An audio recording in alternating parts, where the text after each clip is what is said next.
Numbers chapter 24. And when Balaam saw that it pleased the Lord to bless Israel, he did not resort to sorcery as on previous occasions, but he turned his face toward the wilderness.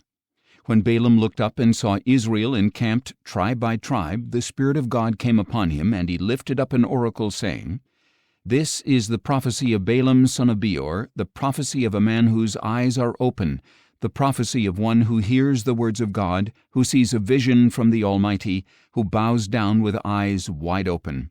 How lovely are your tents, O Jacob, your dwellings, O Israel! They spread out like palm groves, like gardens beside a stream, like aloes the Lord has planted, like cedars beside the waters. Water will flow from his buckets, and his seed will have abundant water. His king will be greater than Agag, and his kingdom will be exalted.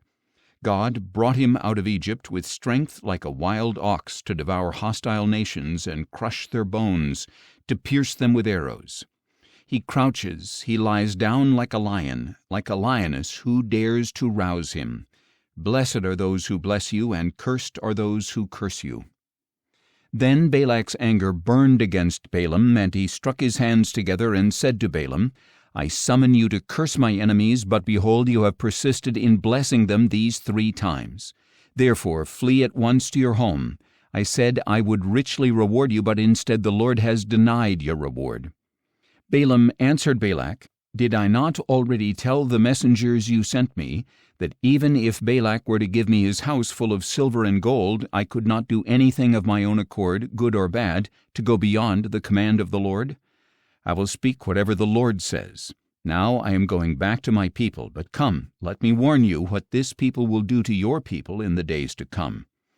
Then Balaam lifted up an oracle, saying, This is the prophecy of Balaam son of Beor, the prophecy of a man whose eyes are open, the prophecy of one who hears the words of God, who has knowledge from the Most High, who sees a vision from the Almighty, who bows down with eyes wide open.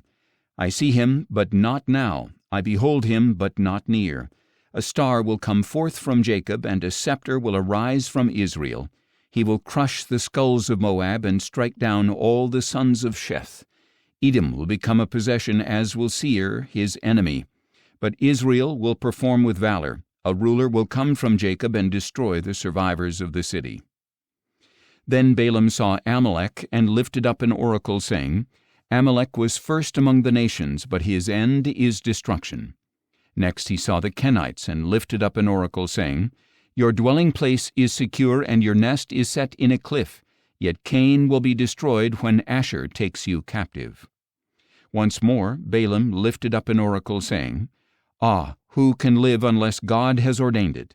Ships will come from the coasts of Cyprus. They will subdue Asher and Eber, but they too will perish forever. Then Balaam arose and returned to his homeland, and Balak also went on his way.